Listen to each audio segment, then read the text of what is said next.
Evening tea குடிக்கிறதுக்கு side டிஷ்ஷாக ஒரு ஹெல்த்தியான ஒரு ஸ்நாக்ஸை பார்க்கலாமா? கடலப்பருப்பை ஒரு 2 ஹவர்ஸ் ஊற வச்சுக்கோங்க. அதில் காஞ்ச மிளகா, பூண்டு, கொஞ்சம் சோம்பு போட்டு அரைச்சிக்கோங்க. அதுக்கப்புறம் புதினா, கொத்தமல்லி, சோம்பு, அப்புறம் வெங்காயம் ரொம்ப குட்டி குட்டியாக சாப் பண்ணிக்கோங்க. வாழைப்பூவையும் என்னென்னா குட்டி குட்டியாக கட் பண்ணிக்கோங்க. அரைச்சிங்கன்னா ரொம்ப கருப்பான மாதிரி ஆயிரும். வாழைப்பூவை வாஷ் பண்ணிவிட்டு நல்லா குட்டி குட்டியாக கட் பண்ணிக்கோங்க.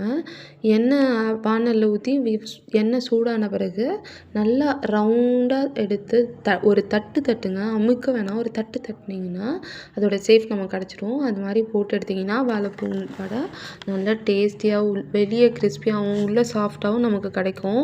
ஈவினிங் டீ குடிக்கிறப்ப சாப்பிட்லாம். ஒரு நல்ல ஹெல்த்தியான ஒரு இது. எண்ணெயில் பொரிக்கிறது தான், அதனால் நீங்கள் ரெகுலராக சாப்பிட வேணாம். மந்த்லி ஒன்ஸ் எடுத்துக்கோங்க. வாழைப்பூ இந்த மாதிரியாச்சும் எடுத்துக்கோங்க. வாழைப்பூ சாப்பிடாதவங்க. நமக்கு பிளட் சுகருக்குலாம் அவ்வளோ நல்லதுன்னு சொல்கிறாங்க வாழைப்பூ எடுத்துக்கிறது. இன்னும் ஹார்மோன் இம்பேலன்ஸ்க்குலாம் நல்லதுன்னு சொல்கிறாங்க. பொம்பளை பிள்ளைங்க வாழைப்பூவை நார்மலாக வீக்லி ஒன்ஸ் எடுத்துக்கோங்க. இந்த மாதிரி வாழைப்பூவே சாப்பிடாத பசங்களுக்கு இந்த மாதிரி வாழைப்பூ வடை செஞ்சு கொடுங்க. பசங்க ஈவினிங் டைமில் நம்ம கடையில் வாங்கி கொடுக்குறதுக்கு வீட்லேயே ஒரு ஹெல்த்தியான ஸ்நாக்ஸாக செஞ்சு கொடுக்கலாம். இன்னும் இதில் அயனும் நிறையா இருக்குதுன்னு சொல்கிறாங்க. அனிமியாலேருந்து ப்ரிவென்ட் பண்ணுன்னு சொல்கிறாங்க. கண்டிப்பாக செஞ்சு பார்த்துட்டு எப்படி இருந்துச்சுன்னு சொல்லுங்கள்.